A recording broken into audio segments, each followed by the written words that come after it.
Developer છે, તો તેમાં 1/1/2024થી 13/12/2025 સુધીનો બુકિંગનો ડેટા લેવામાં આવેલો છે. તો ત્યાર સુધીમાં કુલ 83,000થી વધુ ઓફિશિયલ બુકિંગ થયેલા છે.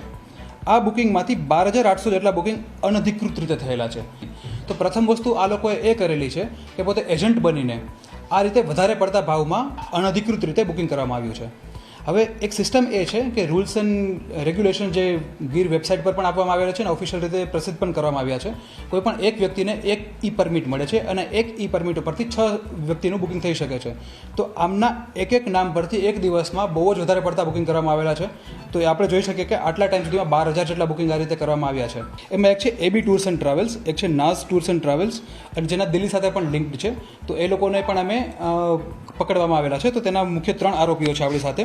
એક છે અલ્પેશ કુમાર મનસુખલાલ ભલાણી અમદાવાદથી, તેમજ સાસણગીરમાંથી પણ સુલતાનભાઈ ઉસ્માનભાઈ બલોચ, તેમજ એજાજ નૂર મોહમ્મદભાઈ શેખ.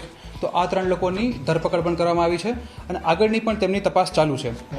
આ જેટલા 12,000 જેટલા બુકિંગ થયેલા છે એ 2 વેબસાઇટ મેં જેમ તમને કીધું છે એબી છે અને બીજી એક વેબસાઇટ છે જેના એજન્ટ છે એ આ નાઝ ટુરિઝમવાળા છે. એ બંને દ્વારા જ થયેલું છે. એમાં એવું છે કે એના મોબાઈલ નંબર્સ છે એ અમુક લિમિટેડ મોબાઈલ નંબર છે. એક મોબાઈલ નંબર પર તમે માની લો કે 6 અલાઉડ હોય છે.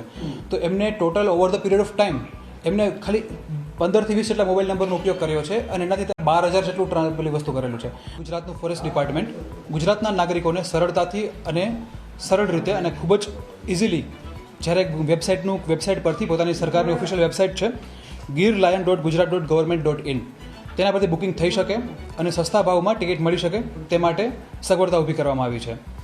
હવે આ એક પ્રકારની સગવડતાનું એ ગેરફાયદો ઉઠાવીને કોઈ અમુક લેભાગુ વ્યક્તિ હોય કે જેમને કૃત્રિમ અછત ઊભી થાય તે માટે ભેળસેળતા નામવાળી નવી વેબસાઇટ ઊભી કરવામાં આવી છે. તેના પરથી લોકોને લુભાવીને ટિકિટ બુક કરવામાં આવી રહી છે. હવે એમાં એવું કરે છે આ લોકો કે જેટલો બી ભાવ છે આ જગ્યાએ એના કરતાં વધારે ભાવમાં ટિકિટ વેચે છે, એડવાન્સમાં ટિકિટ વેચે છે અને લાસ્ટ ટાઈમ પર કૃત્રિમ અછત ઊભી કરીને પણ વધારે પડતી ટિકિટના ભાવ પર ટિકિટ વેચે છે.